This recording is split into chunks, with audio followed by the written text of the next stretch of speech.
చేవెళ్ల నియోజకవర్గం శంకరపల్లి మండలంలోని జన్వాడ గ్రామంలో దళితులపై ఆర్ఎస్ఎస్ ఆధిపత్య వర్గాలు రాళ్లు ఇనుపరాళ్లతో దాడి చేయడాన్ని ఖండిస్తూ బీఎస్పీ రాష్ట్ర అధ్యక్షులు డాక్టర్ ఆర్ఎస్ ప్రవీణ్ కుమార్ జన్వాడకు వెళ్లగా పోలీసులు అడ్డుకుని అరెస్ట్ చేయడం జరిగింది. దీంతో గ్రామస్తులు టవర్ ఎక్కి నిరసన తెలిపారు. కాగా ఈ దాడిలో దళితులు తీవ్రంగా గాయపడి హాస్పిటల్లో ఉంటే ఇప్పటికీ నిందితులను ఎందుకు అరెస్ట్ చేయడం లేదని ప్రవీణ్ కుమార్ ప్రశ్నించారు. ప్రజాపాలన అంటే ఇదేనని మండిపడ్డారు. నిందితులపై వెంటనే అట్రాసిటీ కేసు నమోదు చేయాలని డిమాండ్ చేశారు.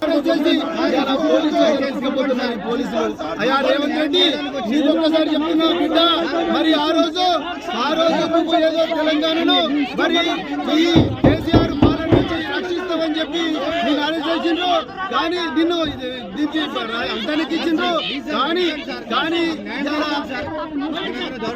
కానీ ఇవాళ మరి మీ పోలీసులు ఎందుకు అరెస్ట్ చేయకుండా బాధితులను కలవడానికి వచ్చిన నన్ను అరెస్ట్ చేసిండ్రు. బహుజన సమాజ్ పార్టీ కార్యకర్తలు చేసిండ్రు.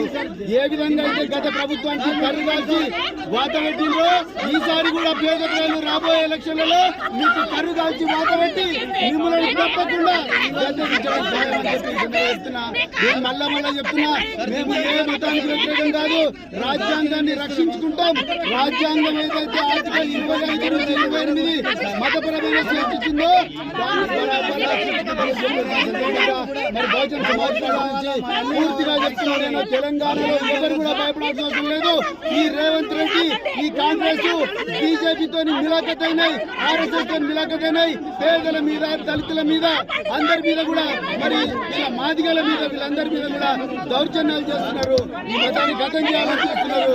ఒక్కసారి తెలంగాణ ప్రజలు ఆలోచించాలి. నరేంద్ర మోడీ గారు, మీరు రామరాజ్యం ఉన్నారు, ఇదేనా రామరాజ్యం అంటే? రేవంత్ రెడ్డి నీకు ఇందుకోసం తప్పకుండా